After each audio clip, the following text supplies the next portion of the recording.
Vraiment être honnête avec soi et se dire qu'est-ce qui est important pour moi, qu'est-ce qui ne l'est pas. Hello, moi c'est Diane Mergui. Aujourd'hui je suis Product Manager en freelance. Avant ça j'étais Lead Product Manager dans une scale-up en SaaS à Paris. Moi j'ai un parcours un petit peu atypique. J'ai fait mon premier cycle, mon bachelor en Angleterre. J'ai un diplôme en philosophie politique. Preuve qu'on peut vraiment devenir product manager avec n'importe quel diplôme. Après mon diplôme en philo, j'ai pris 2 années de césure pendant lesquelles j'ai travaillé dans le ciné et tout ça m'a amenée à l'ESSEC en école de commerce. J'avais comme projet professionnel à ce moment-là de travailler à l'intersection de l'internet et des contenus et c'est ce qui m'a amenée à faire exactement ça. Et puis petit à petit, je me suis rendu compte que l'internet me passionnait plus et c'est comme ça que je suis vraiment devenue product manager.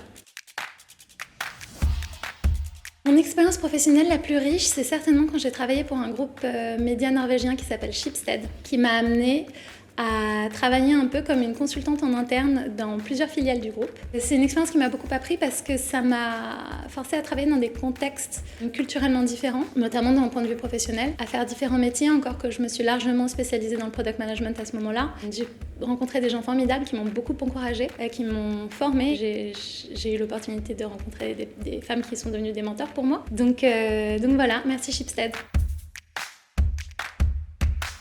C'est une excellente question. Au début de ma carrière, non. Je l'ai vécu de manière très organique où une expérience en a amené une autre. Mais finalement, rétrospectivement, je pense que j'ai toujours eu une intuition assez forte de ce que je voulais faire et surtout ce que je voulais pas faire. Une fois que je suis devenue product manager, j'ai commencé à vraiment me poser la question de ce que je voulais apprendre. Est-ce que j'avais envie de travailler dans un contexte professionnel plutôt B2B, plutôt B2C, dans des grosses entreprises, dans une petite start-up? Une fois que j'ai bien compris comment se structurait l'écosystème du product management, je me suis posé la question de quels skills je voulais développer. Par exemple, avant d'entrer chez Content Square, je m'étais posé la question de est-ce que j'ai envie de tester le management? Oui. Est-ce que j'ai envie de monter en compétence sur tout ce qui est data-driven decision making? Oui. Et c'est ça qui m'y a amené. Finalement, je pense qu'il faut se poser ces questions-là, comme pour le product management d'une manière générale, de se dire quelle est ma priorité? Par exemple, le salaire, est-ce que c'est ma priorité? L'écosystème, culture d'entreprise, est-ce que c'est ma priorité? Est-ce que j'ai envie de travailler dans une boîte plutôt internationale ou plutôt franco-française? Y penser dans ces termes et prioriser. Je trouve que ça facilite vachement la prise de décision par la suite parce que nécessairement, on est confronté à des dilemmes où il y a plusieurs postes qui nous intéressent et on ne sait pas comment choisir. Je dirais qu'il y a 2 moments où il faut se poser la question. Le premier moment, c'est j'ai le sentiment que je n'apprends plus. Quand on a le sentiment qu'on est très à l'aise, très confortable, mais qu'on ne monte pas en compétence, là on aimerait monter en compétence. Et là je pense qu'on peut commencer à se poser la question. Le deuxième cas de figure, c'est si on est malheureux. Si on est malheureux dans un poste, peu importe les raisons, c'est bien de partir je pense. Ou au moins identifier les raisons pour lesquelles on est malheureux. Se dire est-ce que je peux avoir une influence là-dessus ou pas. Si c'est quelque chose qui est plus de l'ordre du fit, que c'est un mauvais fit, l'entreprise n'y peut rien et nous non plus. Dans ce cas-là, je pense que c'est pas mal de s'épargner et de partir.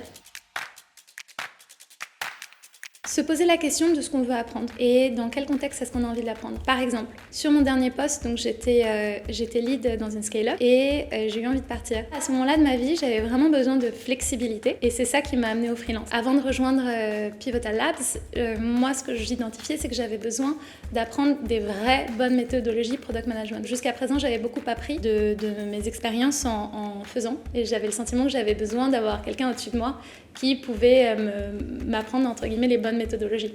C'est ça qui m'a amenée chez Pivotal Labs parce que je savais que c'était une entreprise qui avait une grosse maturité sur ces sujets-là. Donc de se poser les questions de cette manière, est-ce qu'on a envie de petit ou grand, corporate ou pas corporate, start-up ou pas start-up, free ou CDI? Et il y a aussi évidemment la question du salaire, la question de la culture d'entreprise. Est-ce qu'on a envie de bosser dans une boîte internationale? Vous avez envie de bosser en français, en anglais? C'est toutes ces questions-là. Vraiment être honnête avec soi et se dire qu'est-ce qui est important pour moi, qu'est-ce qui ne l'est pas, sur quoi est-ce que je peux faire un compromis, sur quoi est-ce que je peux pas en faire et choisir en fonction. Mes motivations ont beaucoup changé et je suis la première surprise. Pendant longtemps, moi, j'ai vu ma carrière comme un escalator. Je savais que je voulais être product manager. J'ai eu de la chance parce que je suis tombée dedans assez rapidement, que je vais passer de junior à confirmé, senior, puis lead, puis head of product, puis CPO. Et pour moi, c'était royal et on n'en parle plus. Aujourd'hui, je le vois pas nécessairement comme ça. En fait, je me dis plus, c'est comme dans le product management, c'est quoi tes OKR? C'est quoi ton objectif de vie? T'as envie que ta vie, elle ressemble à quoi? Finalement, je me suis rendu compte que pour y arriver, il y a plein de voies. Pas obligé de devenir head of, on n'est pas obligé de devenir CPO, mais de se poser ces vraies questions-là. Avant, ma motivation principale, c'était de monter en compétences, apprendre, tout le temps apprendre et être challengée là-dessus. Maintenant, ça c'est toujours vrai, mais je me dis pas nécessairement que j'ai complètement besoin d'être CPO. Peut-être que ça reviendra par la suite, mais aujourd'hui, je me dis que j'ai plus besoin de flexibilité, etc. Je pense que la carrière, à différents moments de vie, on a besoin de choses différentes. Et je pense que ça évolue beaucoup. Ce qui était vrai il y a 10 ans le sera peut-être dans 10 ans, mais aujourd'hui c'est différent.